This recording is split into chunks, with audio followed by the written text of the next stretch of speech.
ఇంకేమి కావాలి జన్మకి? మచ్చలేని చంద్రుడిని మాట రాక చూస్తున్నా, వరస కాని బంధుని చొరవ చేసి అంటున్నా, ఇంకెప్పుడు ఒంటరినని అనరాదని, నీకు సొంతం అంటే నేనేనని.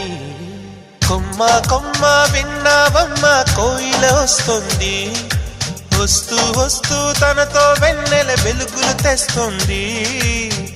ఏవమ్మ మరుమల్లి తోరణాలు కడతావా, చిలకమ్మ ఎదురేగి స్వాగతాలు చెబుతావా?